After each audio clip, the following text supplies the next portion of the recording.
Welcome back to Operation Evil. I'm your host, Nyoka. I'm your co-host, Heather. And today we bring to you a new case. Now, actually, Heather doesn't even know the one I'm covering, but I think everyone kind of knows this because it was kind of like all over the news and it wasn't that long ago. And it's about a girl named Carly Gregg. If that name sounds familiar, I will Mm, get into that though. And once I start saying it, I think that it'll jog your memory because, especially you, Heather, you know, like every case that exists, I nah, feel I like. don't. Um, I don't know. um, but I am calling this one Sometimes Evil Comes in Young Packages. It does.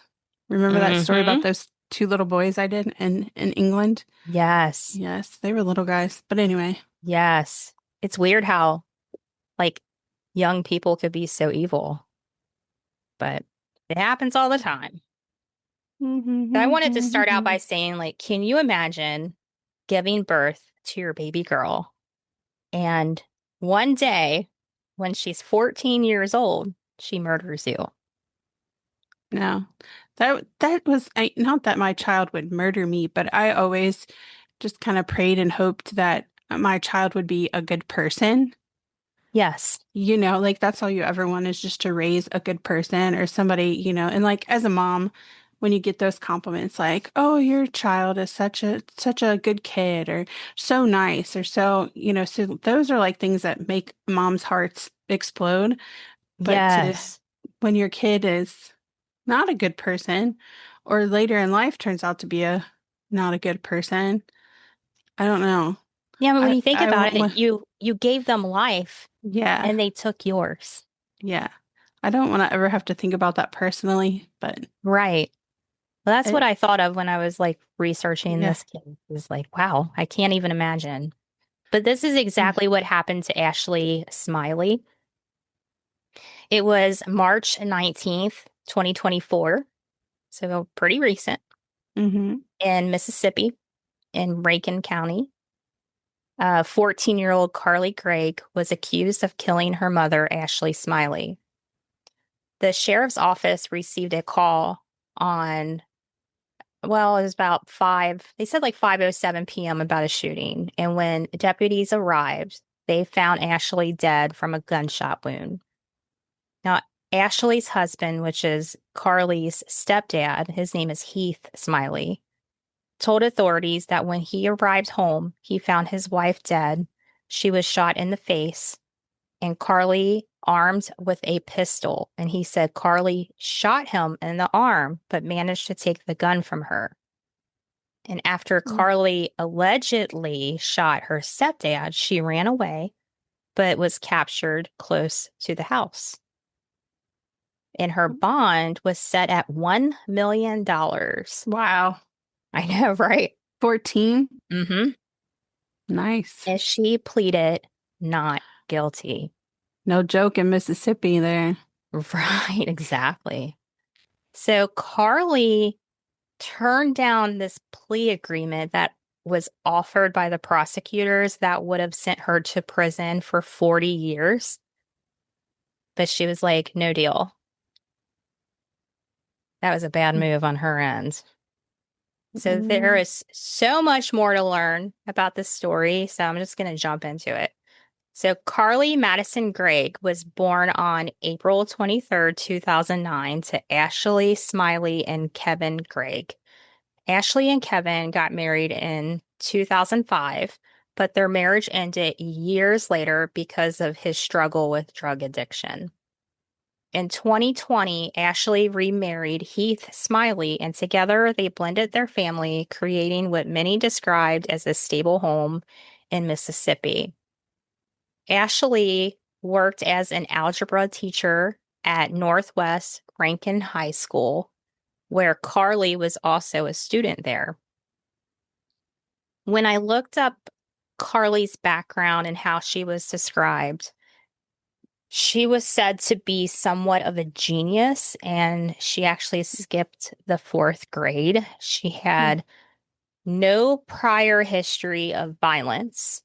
She was named Student of the Year in middle school. Hmm. She played multiple musical instruments. Okay. She loved reading, but she would self-harm or cut herself when she was in trouble at home. And what year was this? I'm sorry, I already forgot. The murder took place in 2024. Okay, so she was middle school or during COVID or right in high school. I'm just trying Yeah. to think because hmm COVID screwed up so many kids. It really did. And when someone's like this smart too, like I've Right. always heard that there's like a fine line between genius and insanity, basically. Mm-hmm. Um, I don't know if that's her case, but it just made me think of that. Mm-hmm. So her trial was 5 days.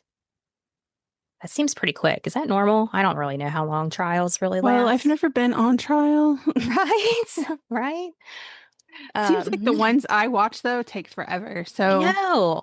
the I ones that felt the I, same way. So when I heard or then 5 days, I'm like, huh. yeah. So and then some of them were backlogged because of COVID. Mm-hmm. So then there was all this wait time, That's true. or even now you hear about something happens and they're like, "Oh, well, we'll set your trial date for," and it's like 6 or 7 months. Exactly. So, yeah, but anyway, 5 days. 5 days. Seems So in the five they don't days, waste no time in Mississippi. They got no, they don't. I waste know. any time, and it's like your bail is, They're well, on it. yeah, Don't do yeah. bad things in Mississippi. Jeez, Mm-mm. oh, Pete. So, in the 5 day trial, the jury saw lots of disturbing evidence, including the surveillance video. The stepdad's called in 911, where he tells dispatchers that Carly killed his wife, and body cam footage from the scene. On day one, prosecutors said that Carly was leading a secret life before she murdered her mother and tried to kill her stepfather. And on day one, they also played the 911 call for the jury. All right, hold on. You said surveillance camera. So did they have a camera inside their house? They did. To, so they probably suspected something was not right somewhere. I mean, like how many people just randomly put cameras?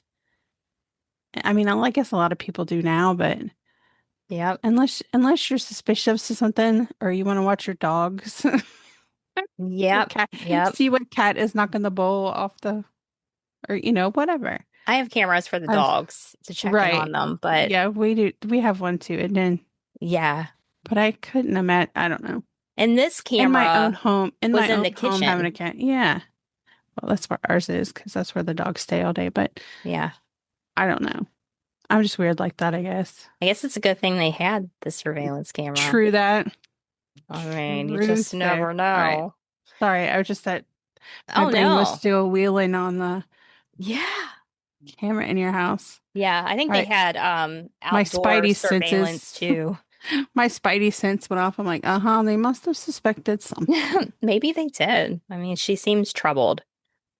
On day two of the trial, her stepfather testified to finding his wife's body and that Carly was terrified out of her mind after she shot him. Prosecutors say the violence unfolded just hours after a friend told Carly's mom about her marijuana use. Hmm. Yep. From the testimony of a friend, he was so worried about Carly's use of smoking marijuana, so worried about her being high, and so worried about her having these burner phones that Carly's mom didn't know about that he felt compelled to tell her mom that day. The state says that when Ashley got home on that day, she searched her daughter's room and found vape pens. Hmm. And that's when they claim that Carly did the unthinkable. Carly's attorneys argued she was having a mental health crisis. Her defense attorney, Kevin Camp, pleaded with jurors saying, quote, "She doesn't know what was going on at the time. We're asking you to find her not guilty by reason of insanity," end quote. Now, the state prosecutor, Catherine Newman, said, quote, "I put three in my mom and I got three. I got more waiting for my stepdad. You think that sounds like an insane person? No. End quote. So after returning home with her mother that day, prosecutor said that Carly went straight into her parents' bedroom to retrieve a 357 Magnum pistol from beneath their Jeez. mattress, according to the video from the courtroom shared by Court TV. The video came from a camera mounted in the kitchen and shows Carly walk into the same room as her mother. You can hear a gunshot followed by a scream and then two more gunshots. What's a 357? Yep, yep. Okay, people. Go look that up, people. Now, Carly is then seen on that surveillance camera in the kitchen texting on a cell phone right after her. And then she invited a friend over to the house. And when she answered the door, she asked her friend, "Have you seen a dead body? My mom is in there." When this Okay. friend, I know, right? When this friend testified in court, they also said that Carly told her that she had three more shots waiting for her stepdad. And after Carly allegedly shot her stepdad, both her and the friend ran to a home nearby. I was gonna say, did the friend stay? Apparently. She was probably in shock. I would be. I don't Like, know. what? What are you thinking? I'd be Yeah, scared she'd shoot me. I know. I would too. Probably. I don't know. I don't know. You Now, never a know. second juvenile witness testified that Carly contacted him after the shootings and asked him for help. The prosecution would call more witnesses to the stand throughout the trial, including her stepdad, who the defense says is sticking by Carly's side, which is odd to me, but Hmm.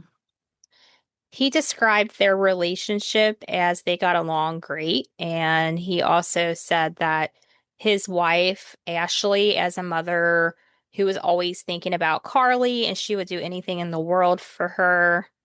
And when he was thinking back on that morning, he said that nothing seemed to be out of, normal routine. Everything was fine. And as the afternoon of March 19th, 2024 approached, um, Heath recalled receiving a text message sent around 4:15 p.m. from Ashley's phone asking, "Are you almost home, honey?" Heath read off text um, in the courtroom where he responded, "No, I'll be at work for a little bit." Heath said a thumbs up was sent in reply. And you know how I said in the surveillance video, you can see her Mhm. texting on the phone? That was her. That's her. Now, according to Newman, that's the prosecutor, Heath previously told deputies he believed that Carly sent the message, and he they questioned like why did he think that, and he said I don't know, something about the phrasing of it, and you kind of know how people Hmm. talk anyway when you Hmm. text them all the time, especially when you're married to them. Um, um, but yeah, he was like, it just didn't seem right. And when he arrived home, he said that all he could remember was a gun firing near his face. He said that when he opened the door to the kitchen, the gun went off near his face before the door was even 3 to 4 inches wide open. And everything kind of went pretty fast from there. And it was kind of a blur. And he said after the first shot, he was able to get the gun away from Carly, and he was shot in the shoulder. But during the struggle, he said that two more shots went off, and that was before he was able to gain possession of the gun. He said, quote, "She Really was empty. screaming out of her mind, scared. It was like she had seen a demon or something. And my first thought was there was an intruder somewhere and she thought she was after somebody else," end quote. So I can see how he would think that. So would he not be in the kitchen and see her body on the floor? Is her body not still there? Her body's not in the kitchen. Her body was in Oh, the bedroom. So oh, the okay. surveillance Just so camera that showed Carly was I after missed she something. shot her mom. She went back in the I kitchen and she's gotcha. texting and she even's like playing with the dogs and everything. It was like, it was so weird. Um, I thought mom so was in he the thinks kitchen. like maybe an Okay. intruder's in the house because, she just was trying to protect herself. So he's like looking, searching around, and that's when he discovered his wife's body. Mm, Um, he said that, she was already deceased and he never found an intruder. So, um, Heath's account of Ashley's body matched the account of the first deputy who responded to the scene. Ashley was laying straight on her back in Carly's room with a bloody towel draped over her face. During cross-examination, defense attorney Bridget Todd relied on the narrative that some of Greg's behavior uh, was early on influenced by her biological father, Kevin Gregg. Still at the witness stand, Heath testified how Kevin was constantly doing drugs around Carly. And he also told the courtroom that Kevin had drank an entire beer at the age of 12. Anyway, I don't know. He also said that the gun that Carly used was located under Ashley's side of the bed due to Ashley being scared of Kevin showing up at the home one day. And mm, he also claims that Carly was also fearful of her biological father. He also said that he was never scared of Carly before the shooting, and he's still not scared of her. He said, quote, "She's just a sweet little girl." mm-hmm. hmm The prosecutor questioned his notation that Carly was always a happy little girl. And she was like, "So she's like never angry or mad?" And he's like, "Never." Because she's high all the time. You're not wrong. You're not wrong. Oh my God. I'm sorry. So That's the funny. prosecutor told jurors that over the course of the trial, Carly, who's 14 years old at the time of the killing, would be exposed as a dangerous killer who had a secret life, including burner phones, hidden vape pens containing marijuana, and a history of cheating at school and self-harm. That was only the first 2 days. Mm-hmm. So now we're in day three. And on this day, the jury heard from four witnesses brought by the defense: a juvenile, Carly's stepdad, the deputy that responded on the scene, his name is Tony Shack, and psychiatrist Dr. Andrew Clark. When the deputy presented his body cam footage to the court from when he drove Carly back to the scene, you can hear Carly asked about her stepdad. She says, "Is my stepdad okay?" And he said, "I don't know, baby. I can't talk to you about that right now. Are you okay?" And she said, "Yeah, I'm fine." And he said, "She don't even know about her mom."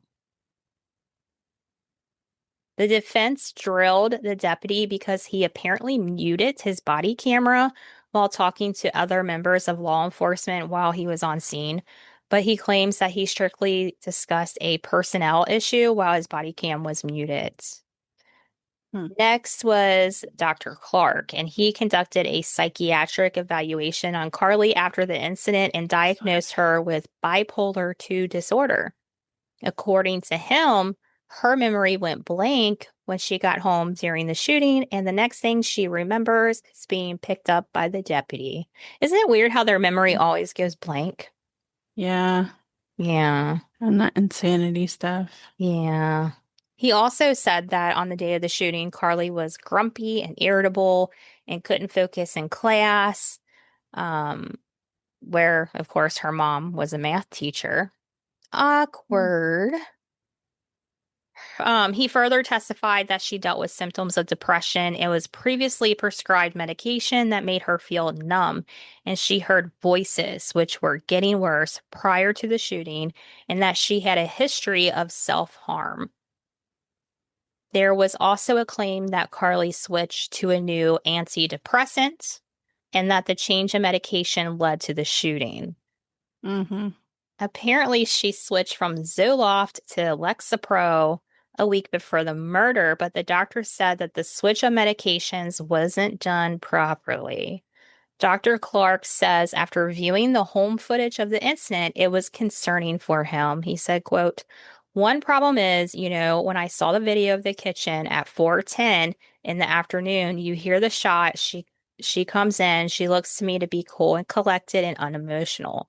I would have expected, had she panicked, that all she would be quite agitated and emotionally aroused. I didn't see that at all." End quote. The doctor was then asked by the prosecution if Carly was not aware of her actions, but he said he did not have enough information to determine if the medication change made her do what she is alleged of.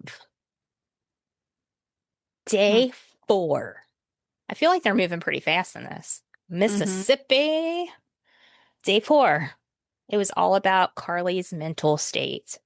This time, witnesses were called by the state, and the jury already heard from 4 mental health professionals who evaluated Carly before and after the alleged crime.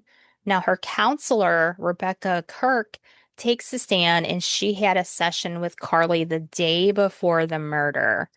And she said, quote, "She seems very orientated to time and space, didn't seem to have erratic speech, loud speech, to be overly angry or overly happy, just a normal situation," end quote. All 4 witnesses agree that Carly's behavior appeared normal during each of their visits. Before the incident, Carly was being treated for anxiety and depression, which we already talked about. A week before her mother's murder, Carly reported to her nurse, Olivia LeBeer, that her medication made her feel like a zombie. So the nurse switched Carly's medications and testified that she gave instructions on how to transition between the 2 meds. But So a nurse and not a doctor. correct. Hmm. I know. And she told her you have to like wean off the first medication and whatever, and then you do switch. But she didn't do that. She like quit cold turkey and switched to the next one. So no transition there. However, forensic psychiatrist Dr. Jason Pickett testified that her dosage was half the normal starting dose and a quarter of the maximum dose, meaning it is unlikely to have a drastic effect. He said, quote, "It's a very low dose, a very short amount of time. I do not believe she has bipolar disorder, so it really does not make sense to me that such a low dose pushed her into a state where she could not understand the nature, quality, or wrongfulness of her actions," Hmm. end quote. I agree with Dr. Piggott. I do too. Is, is that what his name was? You Pickett, said? yep. Yeah, okay. He testified for over 3 hours. I'm not a doctor, but I agree with him. I do too, especially like with the really low dose of like a Right. normal dose. But I mean, we're not doctors, so yeah, this is just strictly our, opinion. Did she have a tox screen? Do you know? They never mentioned one, not at all. This, They this probably is would why have I miss tested jury positive for duty. marijuana. I was Yeah. Well, kidding. I was just wondering what else was in there, maybe. You know what I mean? Yeah, Like, if she does have this type of history, and I'm not accusing her of anything, right. but I just wonder if there's something else that could, make mind altering. Yeah. You know what I mean? This is why I miss jury duty. Yeah. Yeah. If I'm gonna do jury duty, I would like it to be like a murder trial. Yes. Yeah. At least keep Good my times. interest or something. I know that sounds Yeah. horrible, but you know what I I know. mean. I did. I was on the grand jury once, and they made me the foreman. Imagine that, right? No way. Yeah, it was good times. Oh, But we just heard all the cases that, um, sadly, it was a lot of child abuse cases, oh, sexual abuse cases. awful. There was some um, vehicular homicide stuff, and Mm, so we had to come up with whatever. And I was always the one asking the question, like when the officers are like, "Do you have any questions?" And I was like, You're like, I do. my hand would go up real slow. I'd say, "So, blah blah blah blah," and they would just kind of look at me like, "Oh, here we go." But then Yeah. some of them, like when the um uh what are they called? The child caseworkers would be in there, and she's like, "Oh, that's a good question." Then, give the answer or whatever, or See, they didn't like you asking those yeah, good questions. yeah. Some of them, the police officer kind of put out with me, or the detectives, or they're mostly detectives. But anyway, go ahead. I'm sorry, squirrel. No, that's interesting. Because I haven't been through that, so I don't know. Yeah, I only got to do it once, I and don't I know was why I didn't get into a field like for a career yes. doing something. I don't know. Uh, at the end, I'll tell you Okay. something.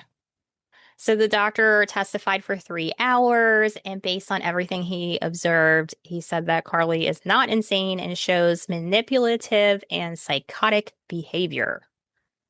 I I'm agree with the still trying to minute. figure out the burner phone situation. I never said why she had it. Like, do That's you need kind of a why I burner was. phone for vape pens? I mean, I don't know.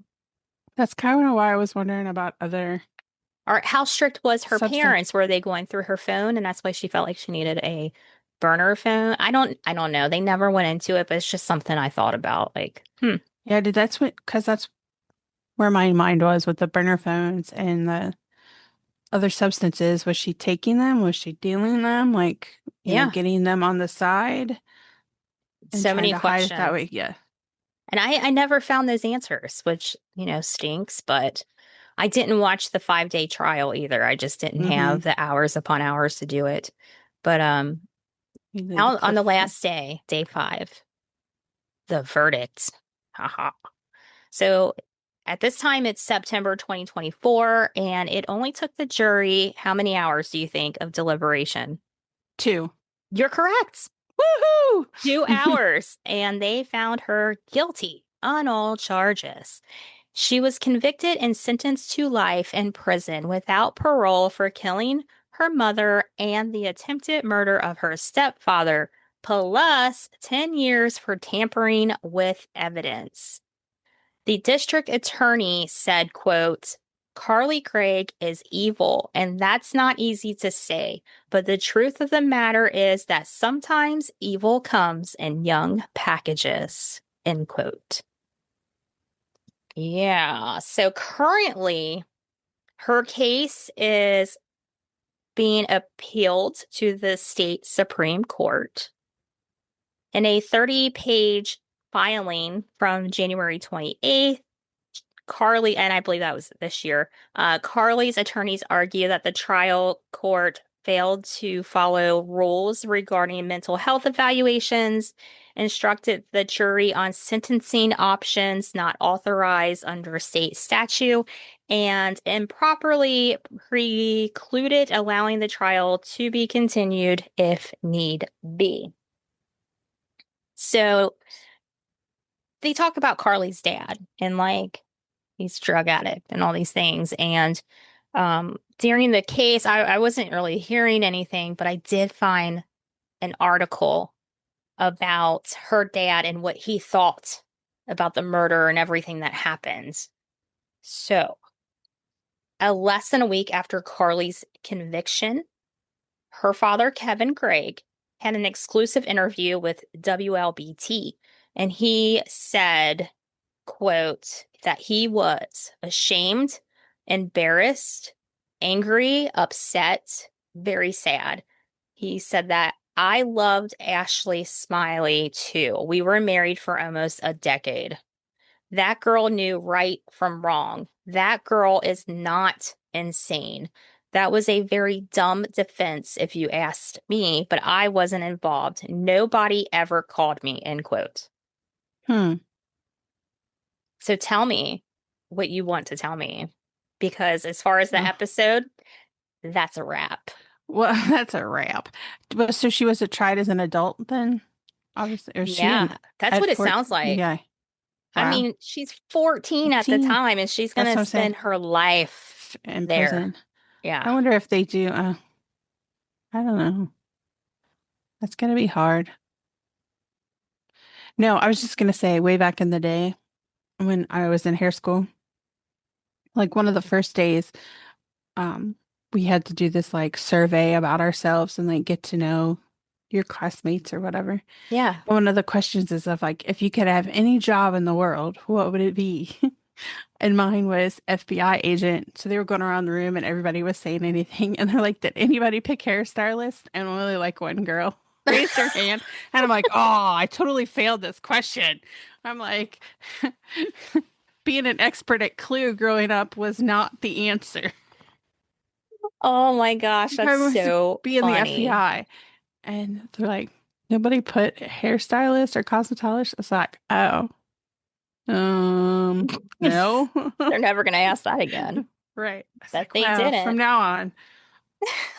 now on, like I know to answer, how I to was know to always answer that interested question. in psychology and why people behave the way that they do and all that stuff. But Yeah. yeah, good times. What's up? So that will do it for today's episode.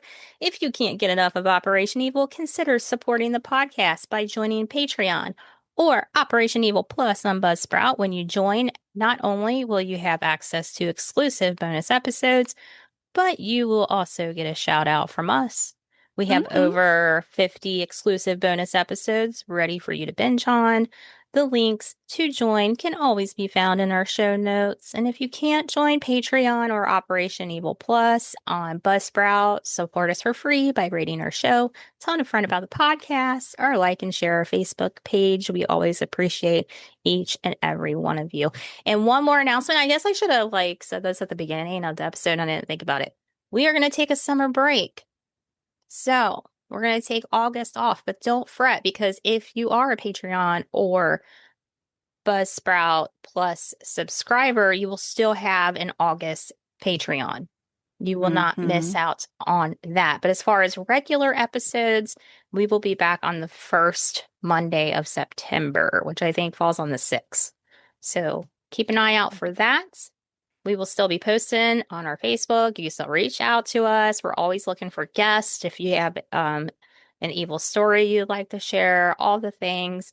Congratulations to our giveaway winner last week. It was Sean, and Hmm. um, such nice people. I got to meet his wife. Shout out to Donna. Thank you. And yeah, do you have anything else you want to share before we wrap it up? No. All right. Until next time, goodbye. Bye. Thanks for listening.